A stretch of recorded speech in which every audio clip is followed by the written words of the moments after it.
Jesus. Amém. Meus amados, eu vos convido a abrir vossas Bíblias no livro do Gênesis, capítulo 37.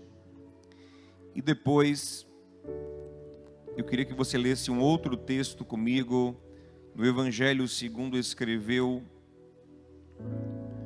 João, no capítulo 12. No capítulo 12.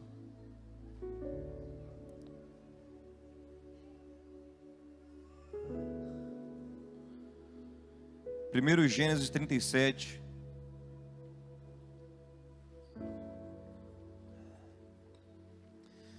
Versículo 18.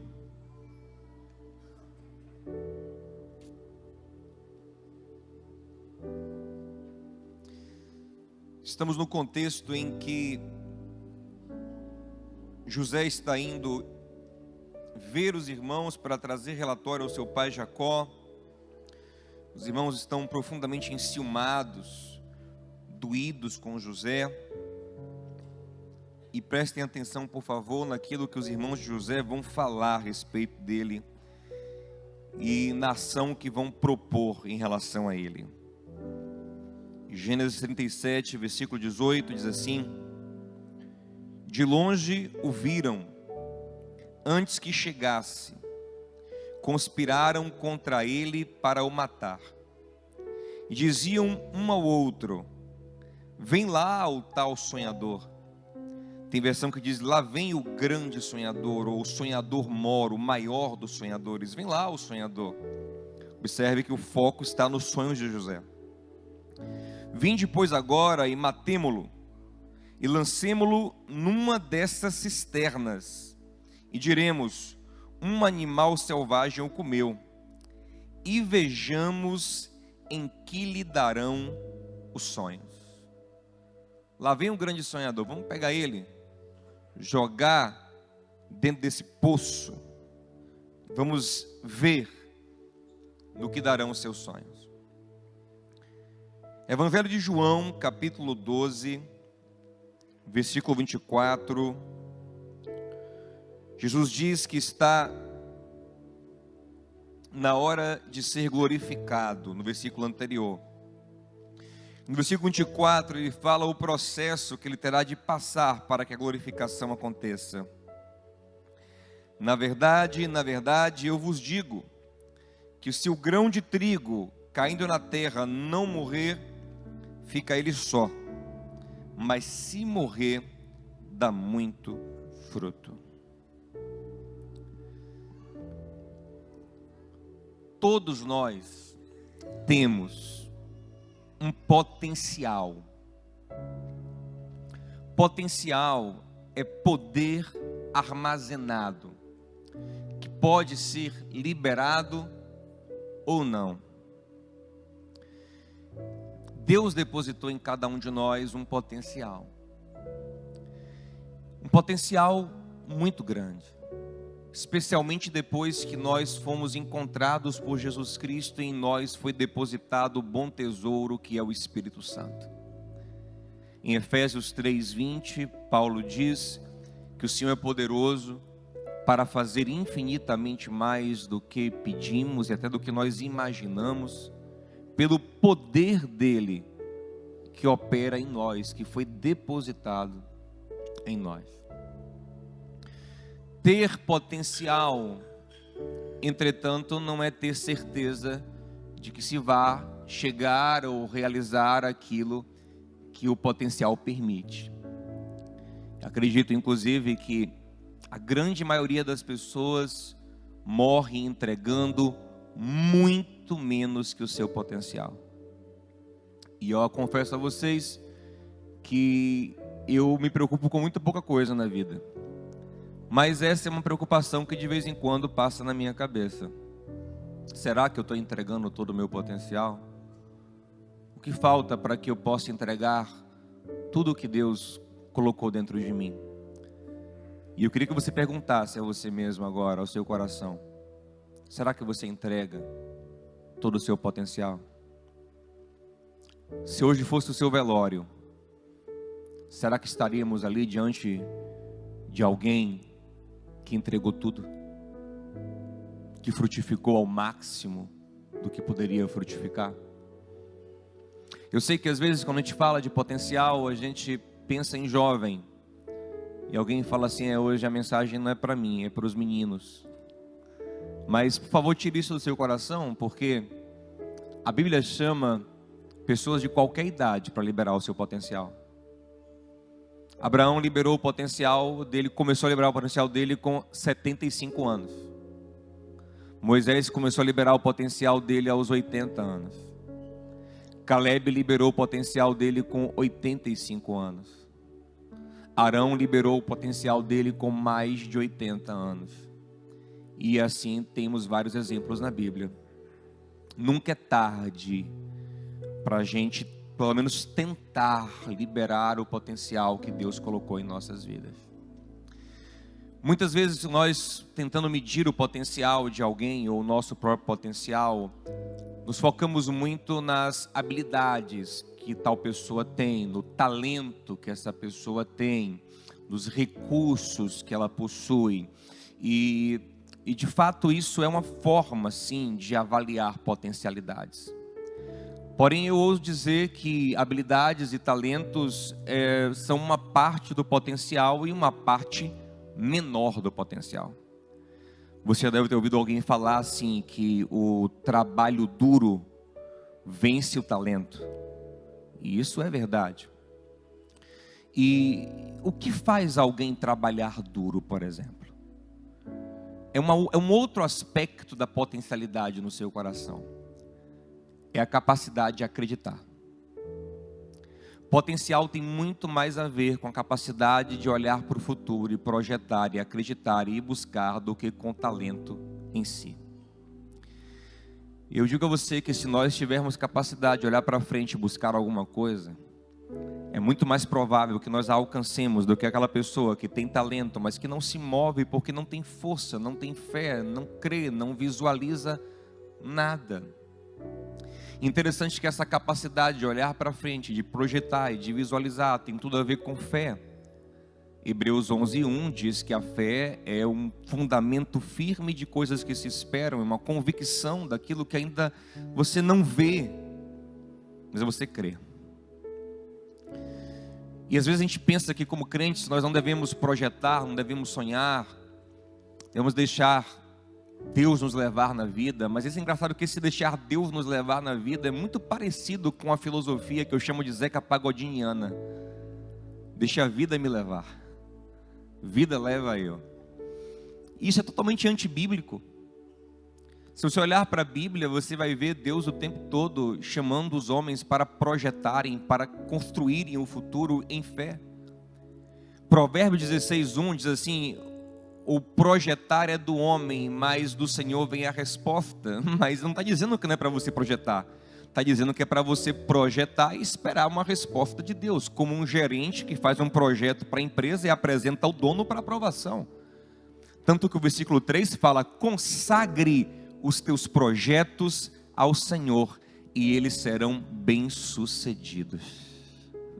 Você só consagra projeto, plano, sonho que você tem.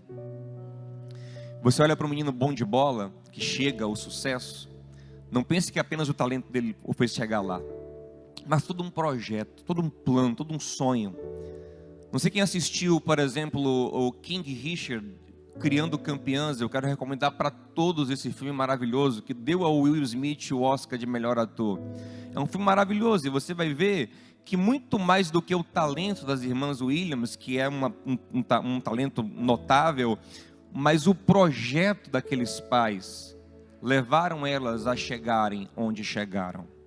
Se você vê um menino como o Neymar, ele não era só bom de bola, teve todo um projeto, um sonho, uma perseverança em torno de um sonho para que ele chegasse onde chegou. Existem muitos talentosos e competentes que não chegarão, porque não tem visão de futuro, não tem projeção, não tem força para sonhar, não tem fé para os impulsionar até lá.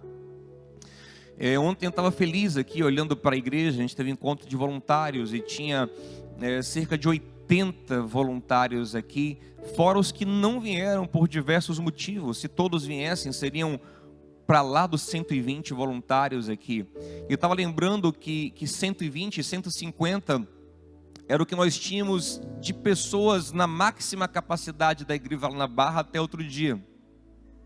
E agora nós temos isso só de voluntários. E pastor, vocês sempre tiveram um potencial de crescer? Sempre tivemos potencial de crescer. Mas quando foi a chave da virada para o crescimento? Eu lembro muito bem.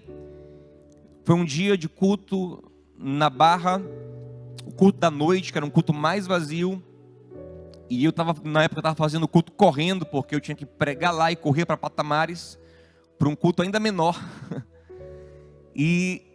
Mas durante a ceia, eu levantei o pão. Quando eu levantei o pão, eu tive uma visão. Eu vi um corpo sem cabeça. E de repente aquele corpo ia crescendo, ia crescendo, ia crescendo e ficava gigante. E eu senti uma coisa gostosa no coração, só que eu não discerni na hora o que era aquilo. Acabou assim, e aí no caminho, no carro, eu fui orando: Senhor, o que significa essa visão? E Ele me disse: o corpo é a igreja. O cabeça você não viu porque é Jesus.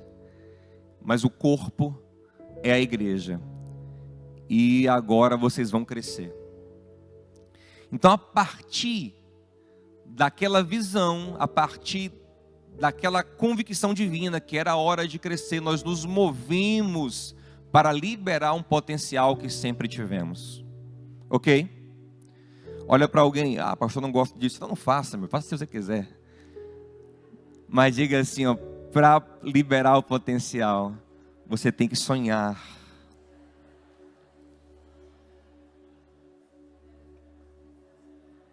Você tem que visualizar.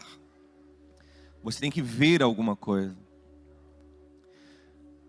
Aqui nós estamos diante de um jovem que tem muito potencial. E por que eu sei disso? Porque ele tem muito sonho. Ele acredita nos seus sonhos. José não sonha e tipo assim: ah, isso não vai dar em nada, é só o delírio do meu coração. Não, José sonha. E ele acorda empolgado e conta para todo mundo de uma forma tão vívida que os irmãos já ficam com inveja só de ouvir o sonho dele. É tão real, é tão pulsante o sonho na boca de José, que só dele contar já gera inveja nos irmãos todos. E esse potencial de Zezinho, a partir de agora, por favor, é assim que eu vou chamá-lo, é gigantesco. Tanto que o pai percebe que Zezinho é diferente, e o pai começa a tratá-lo de forma especial. O pai começa a dar ele roupa da Lacoste, enquanto os irmãos usam C&A. E o pai começa a mimar Zezinho de uma maneira tola pra caramba, mas é porque ele percebe que aquele menino é menino de ouro. E o pai manda todo mundo trabalhar, menos Zezinho, que fica em casa jogando PlayStation.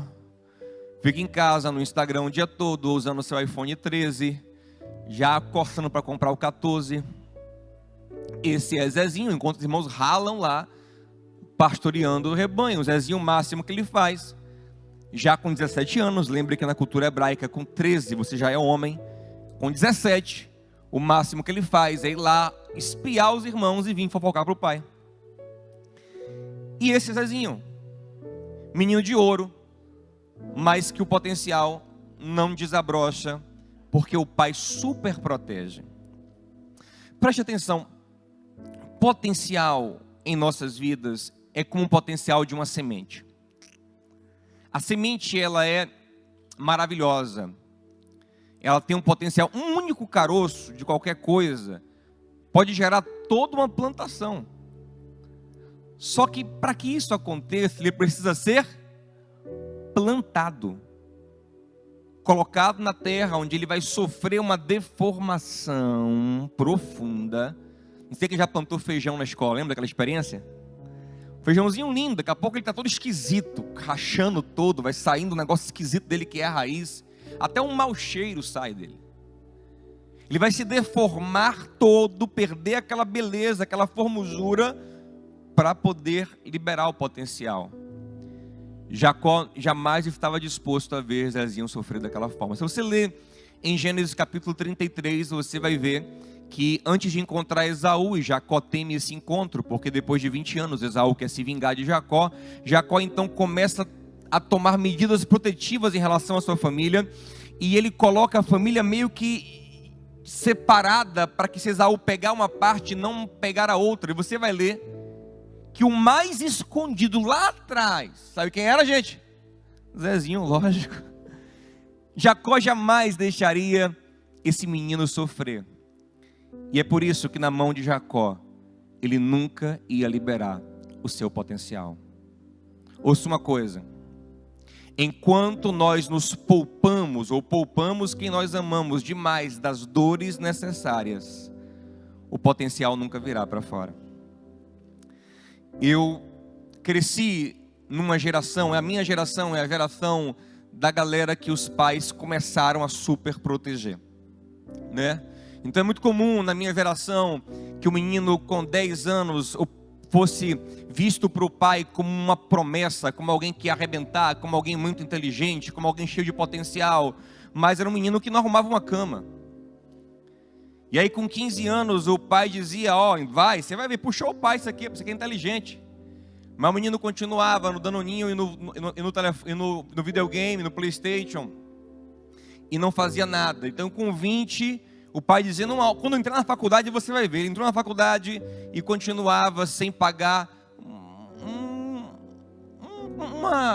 sem trazer um feijão para casa. Com 25 esse menino se formou e não sabia o que fazer da vida ainda, e ficava ali na casa de mamãe, meu iogurte, meu Danoninho, mamãe, cadê minha toalha, meu Nescau? Com 30, a mãe já está intercedendo: meu Deus, faz alguma coisa. E Deus fala: é você que tem que fazer alguma coisa. E aí chega perto dos 40, essa pessoa ainda está morando em casa, na casa da mãe, longe de entregar o seu potencial. Longe. Mas sabe por quê? Porque o pai e a mãe que deveriam plantá-lo, nunca tiveram coragem de fazer. Por quê? Porque esse processo de plantar alguém, ou de nos plantarmos, é um processo duro. Você já parou para pensar no Salmo 126, versículo 5, fala assim: quem semeia com lágrimas, colherá com alegria. Agora eu lhe pergunto, por que alguém vai semear com lágrimas? Você já viu isso? Um agricultor na lavoura. Não faz sentido quem semeia com lágrima.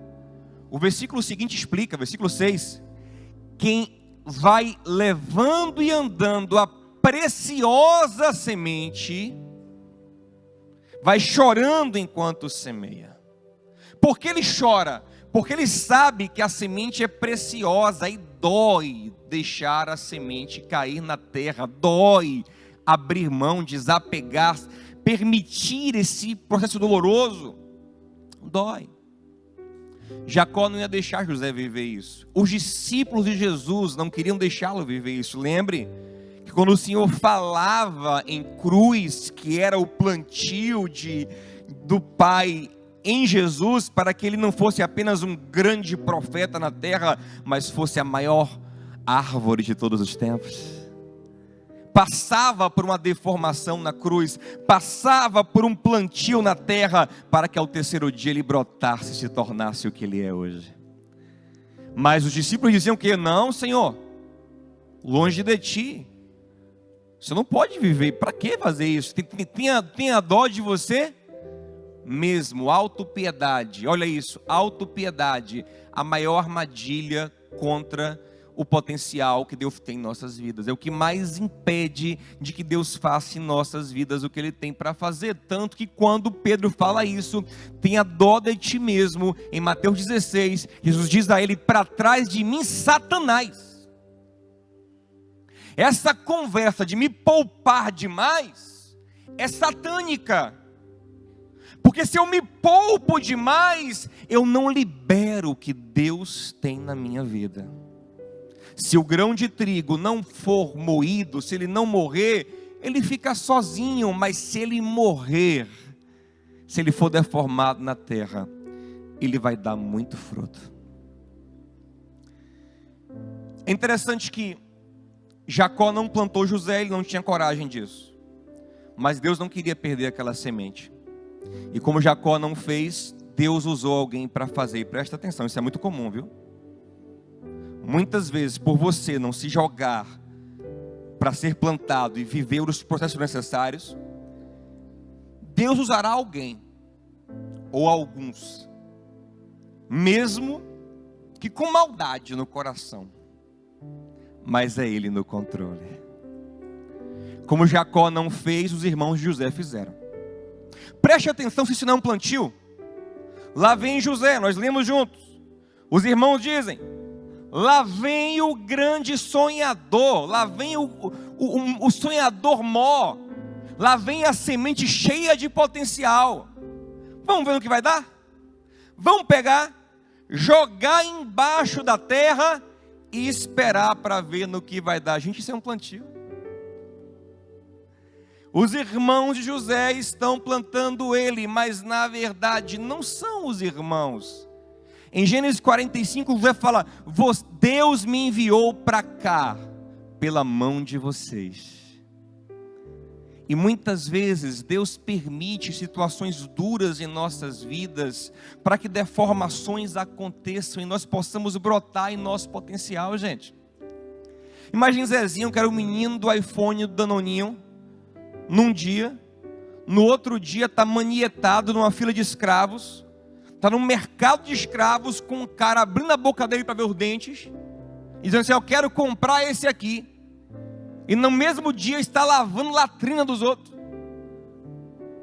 como um escravo que, se vacilar, toma chicote.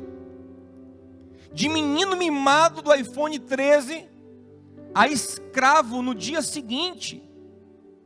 E ele poderia se revoltar e falar: não aceito não, cadê meu iPhone?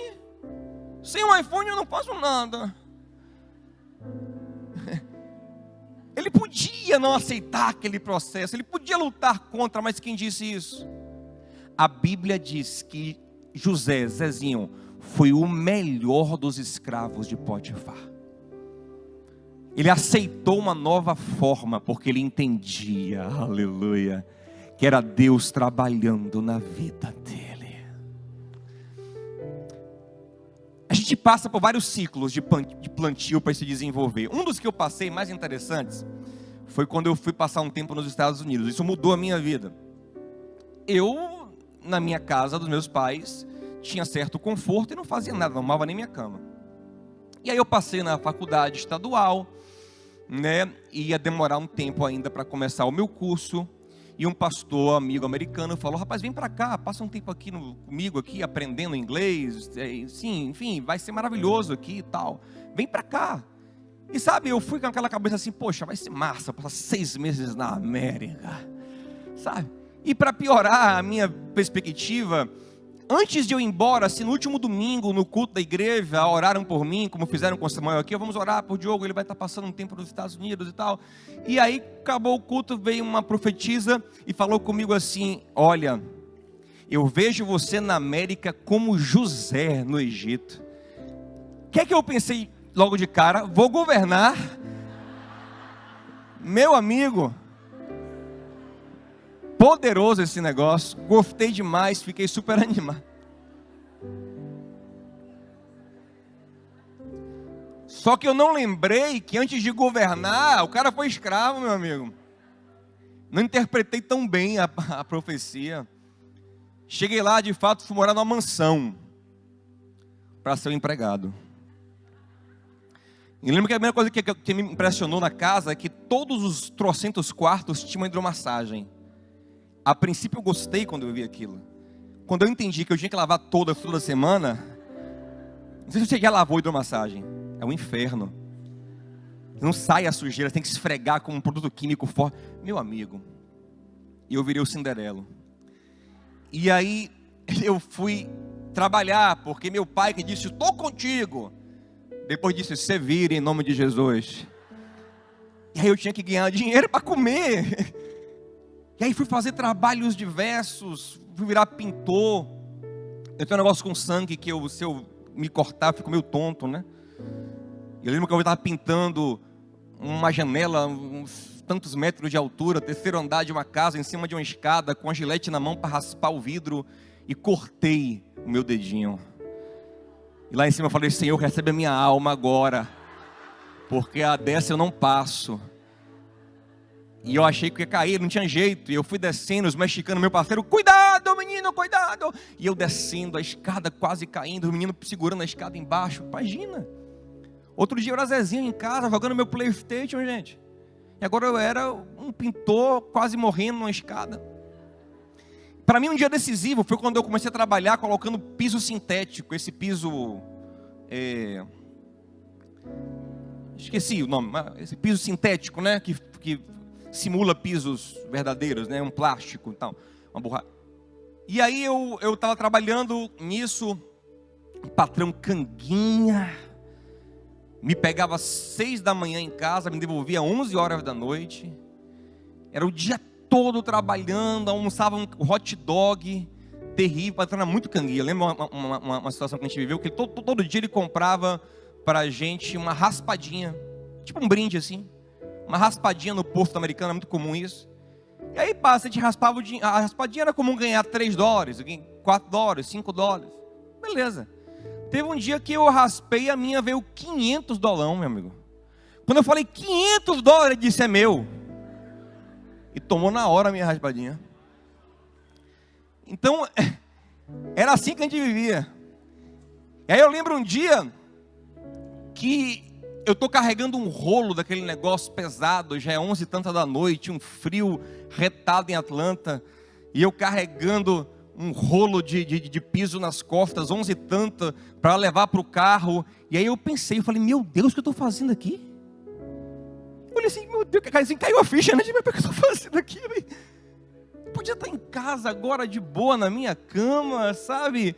Vivendo a minha vida. Eu estou aqui na América carregando esse rolo 11 e tanta da noite para ganhar uma miséria. E aí quando eu pensei, a minha vontade foi largar assim no chão, entrar no carro revoltado, ir para casa e pedir demissão. Mas quando eu estava ali carregando aquele rolo, o Espírito Santo falou ao meu coração: calma, eu estou te deformando, eu estou te amassando para fazer na sua vida o que eu preciso fazer. E aquilo entrou no meu coração como um bálsamo, porque eu comecei a perceber que de fato eu estava me tornando alguém muito mais maduro, muito mais pronto para a vida a partir daquela experiência. E quando eu voltei para o Brasil, eu voltei uma outra pessoa, com uma outra cabeça, com uma outra visão. E então muitas coisas começaram a acontecer na minha vida. E eu quero dizer a você, meu irmão, que entre o seu potencial e a sua realização existe um período de deformação. Quem está disposto a se deformar? A perder a forma, a fazer coisas que você nunca fez talvez, a agir como você nunca agiu, a sair da zona de conforto. E vai ser incômodo, vai ser doído, vai ser difícil. Você não tem que esperar alguém te humilhar, não. Se humilhe. Humilhai-vos debaixo da potente mão de Deus, e Ele ao seu tempo vos honrará. Nós precisamos estar dispostos. Jesus se deformou. Sendo Deus, Ele se deforma da forma divina e toma forma humana. Sendo homem, Ele se deforma como servo. Sendo servo, Ele se deforma na cruz. É todo um processo de deformação para chegar a teu nome que está sobre todo nome, a manifestar a glória de Deus na vida dele.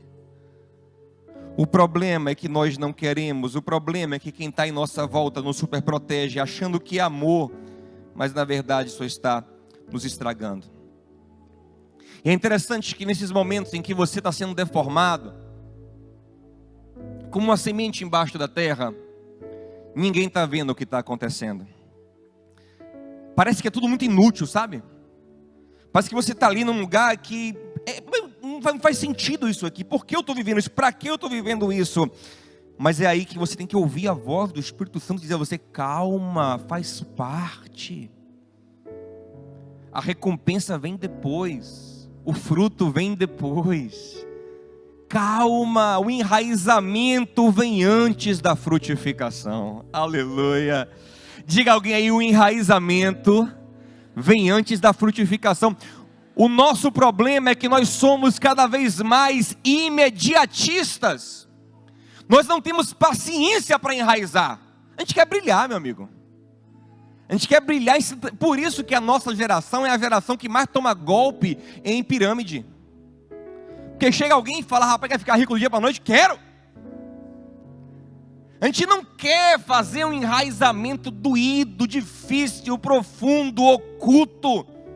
A gente quer uma coisa rápida. Mas planta sem raiz não aguenta o fruto. Não aguenta o crescimento. Se você vê uma arvorizona que é grande para cima, muito maior ela é para baixo. Então nessa fase que parece que ninguém está ali vendo, ouça uma coisa: o Senhor está te vendo. No Salmo 88, versículo 6, o salmista fala assim com o Senhor: o Senhor me colocou numa cova profunda.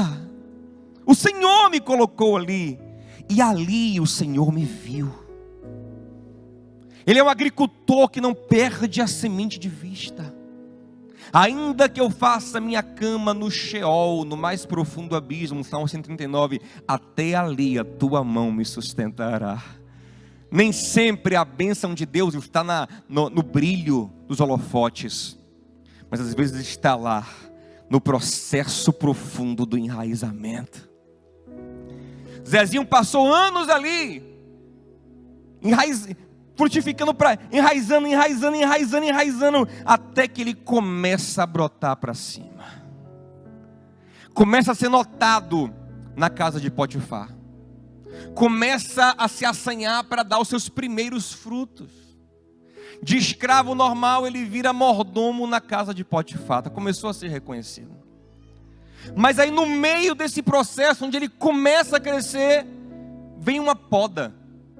A esposa de Potifar põe os olhos nele, justamente porque ele já brilha.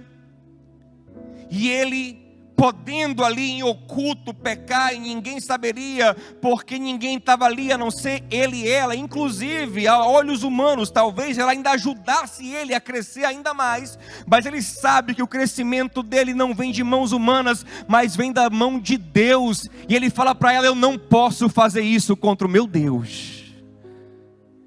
E ali, quando ele começa a dar os primeiros frutos, por causa de uma injustiça, ele é podado, ele é cortado e é preso. Ouça uma coisa: esse é um processo natural de todo aquele que caminha com o Senhor. Muitas vezes a gente começa a crescer, começa a frutificar, começa a dar os frutos do Espírito, começa a dar os frutos da boa vontade de Deus, e a vida logicamente começa a melhorar. Que quem experimenta a frutificação do Espírito, experimenta um fluir de Deus na sua vida. As coisas começam a melhorar. José começa a frutificar, começa a melhorar, tem a poda, ele vai parar onde, gente? Na cadeia. Mas fica tranquilo, porque é assim mesmo, meu irmão. Jesus disse em João 15: eu sou a videira verdadeira, meu pai é o agricultor. Todo ramo que está em mim e dá fruto, o que é que ele faz? Ele poda, para que dê mais fruto ainda. Quem mexe com a agricultura sabe.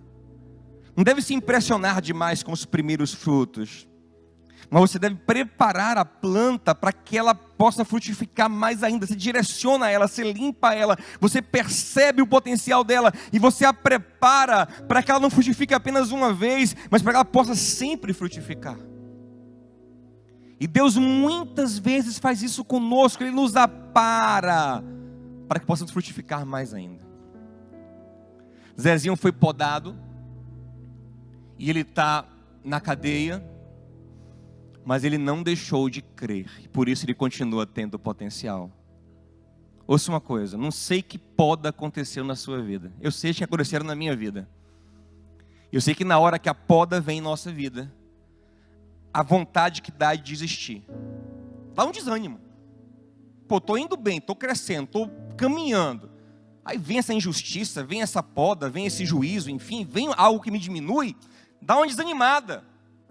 Mas quando você crê que o Senhor age em todas as coisas para o teu bem, para que o propósito dele aconteça na sua vida, para te encaminhar à boa vontade dele, você continua crendo, amém, gente?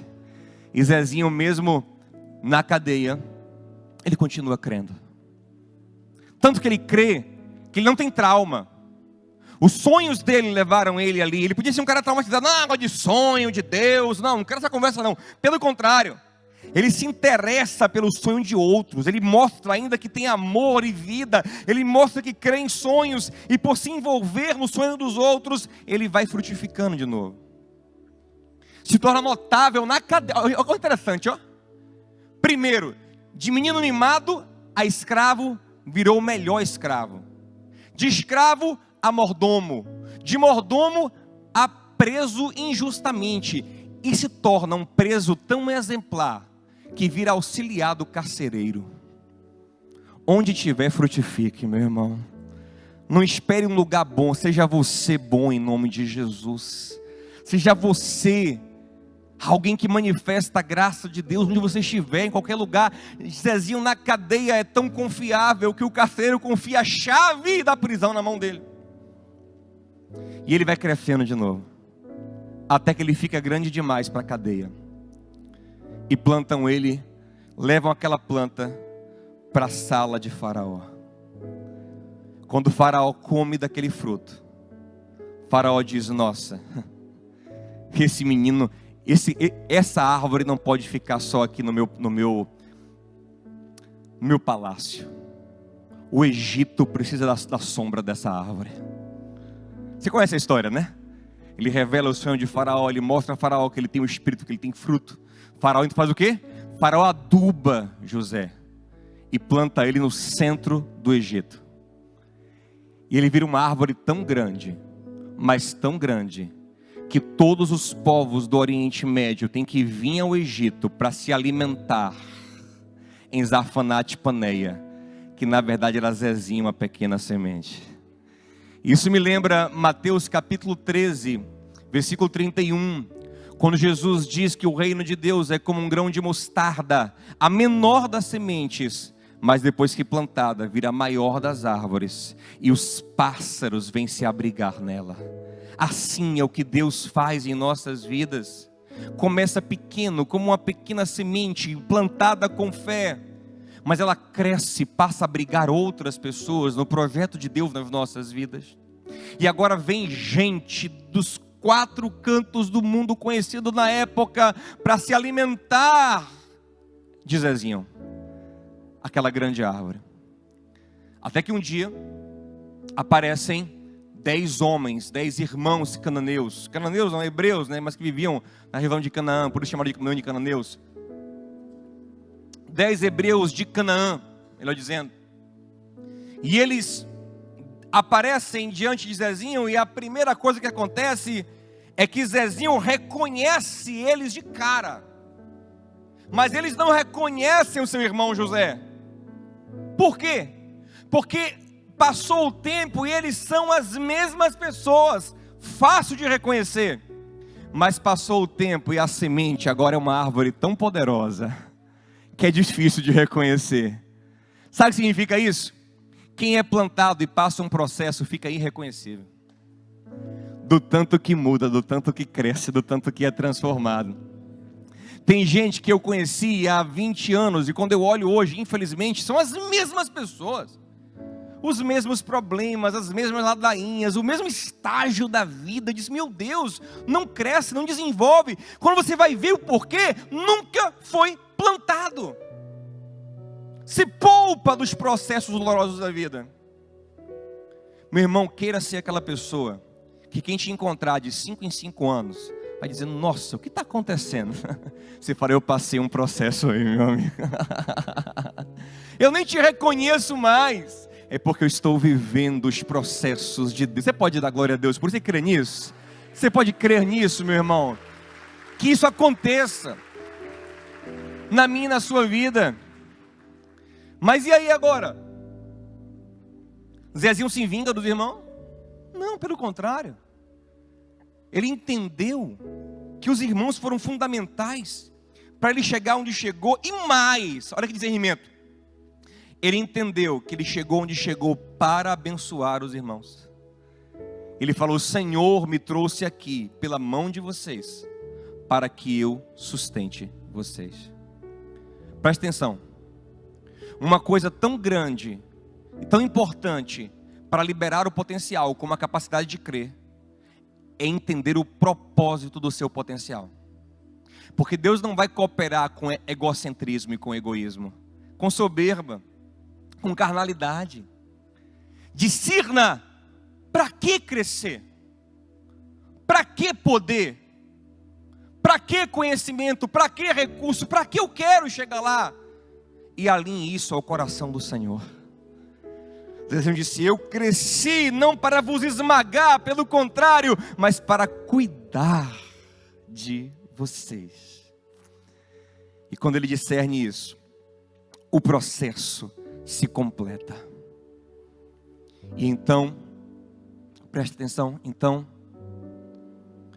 pessoas começam a comer de José, até que Jacó vem também, o pai, aquele que nunca teria coragem de plantar, nem reconhece o filho a princípio, nem imagina o que aconteceu, e se alimenta também dele, porque ele viveu um processo maravilhoso que levou ele até aquele lugar.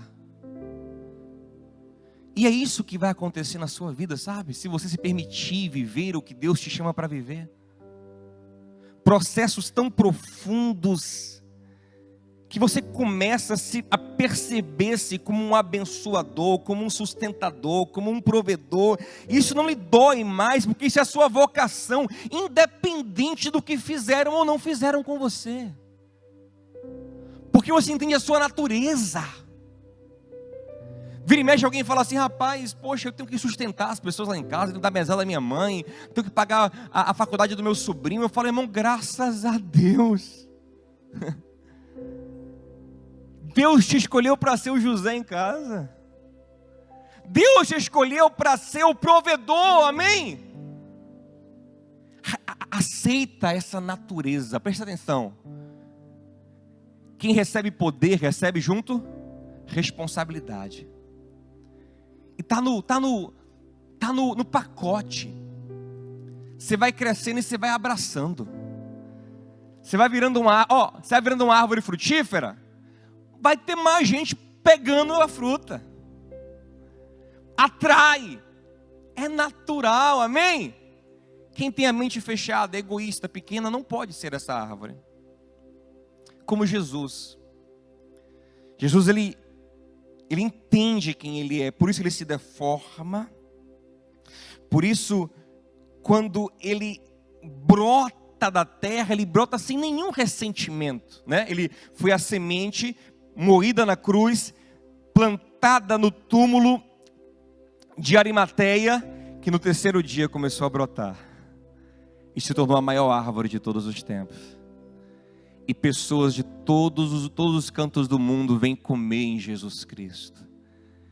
E ele de forma alguma tem um discurso, uma palavra, um evangelho vingativo. Pelo contrário, a palavra dele é: venham, venham, venham, venham, venham. Venham comer aqui, venham se alimentar aqui. Primeira vez que eu falo que eu entendi, que eu tive essa visão sobre José, eu compartilhei com Tainã. E aí ela: poxa, que bênção tal.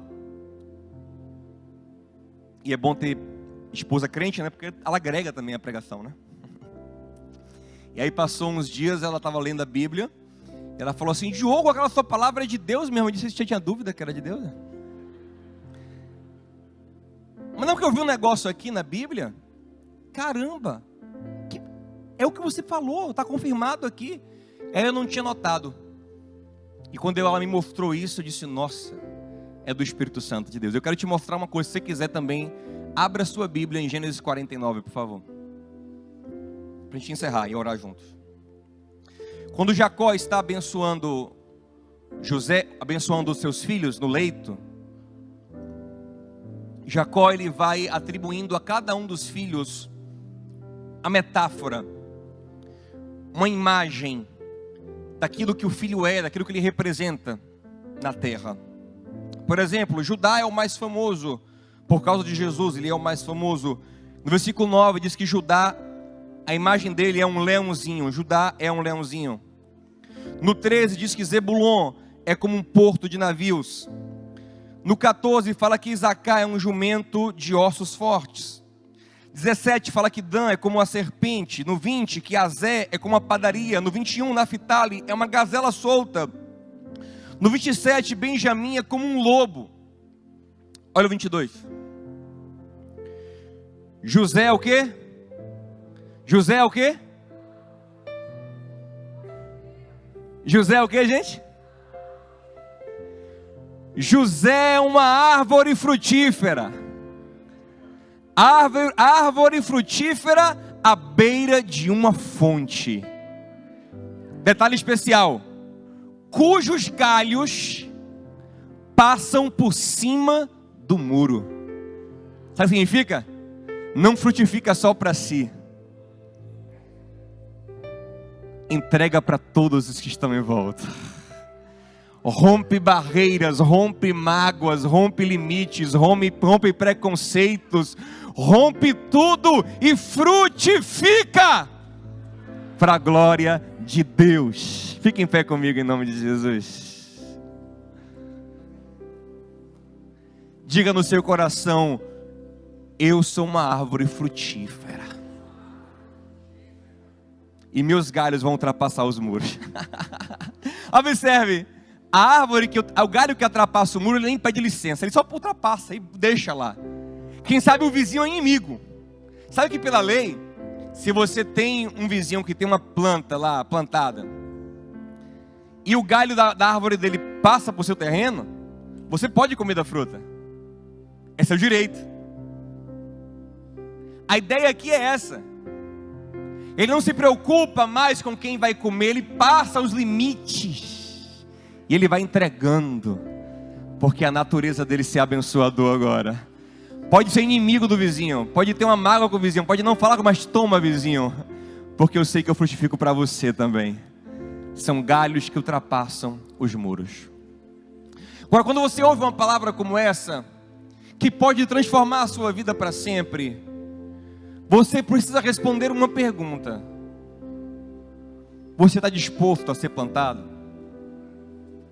Porque tem muita gente que vai dizer assim: não, pô, chega, você é doido, estou de boa na minha vida, não aguento mais não, quero ficar aqui de boinha. Beleza, então fique como uma sementinha, que tem um potencial, mas que não vai ser liberado. É aquela pessoa, sabe, que sempre fala assim: ó, rapaz, se eu quisesse eu teria chegado, mas eu não quis. Respeito, super respeito, foi uma outra escolha de vida. Jesus poderia ser esse homem. Jesus poderia ser talvez o maior profeta da Bíblia. Os maiores milagres inigualáveis ninguém fez, o mais santo, o de mensagem mais poderosa. Mas ele nunca seria o salvador da humanidade. Ele seria, sabe o que seria se ele não morresse na cruz? Ele seria o maior profeta de Israel, porque até hoje essa fé estaria limitada ao Oriente Médio. O que faz ele ser a maior árvore do mundo é o processo no que ele se submete.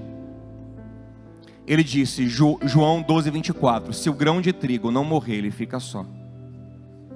Mas se ele morrer, se ele for deformado, se ele sofrer, se ele for transformado, dá muito fruto. E a pergunta é: você está disposto ainda a esse nível de transformação? Eu me fiz essa pergunta vindo hoje no carro, né? Porque a minha vida, sabe, tá ok. Eu tenho menos de 40 anos, 2 filhos, só falta um cachorro. Uma esposa que amo, 2 filhos lindos, um ministério abençoado, sou empresário, minha empresa está prosperando, tudo que eu faço prospera para a glória de Deus. Mas eu sei no meu coração que eu ainda tenho muito mais para liberar. E quando eu pensava em mim mesmo, será que eu estou disposto a sofrer e a viver e a passar por aquilo que é necessário para liberar mais? Ou será que está bom aqui? E graças a Deus no meu coração disse: Senhor, planta Dioguinho de novo. deforma, enraiza, porque eu não quero morrer deixando nada para trás. Eu quero morrer dando todo o meu potencial na terra. E a pergunta é: você está disposto? Hoje eu quero fazer um convite que a gente não faz há muito tempo por causa da pandemia, mas graças a Deus que a pandemia está ficando para trás. E eu vou fazer um convite que eu não faço há muito tempo. Eu sei que Deus falou com todo mundo aqui, mas tem aquelas pessoas que em especial sentem: meu Deus, isso aqui é para mim, cara.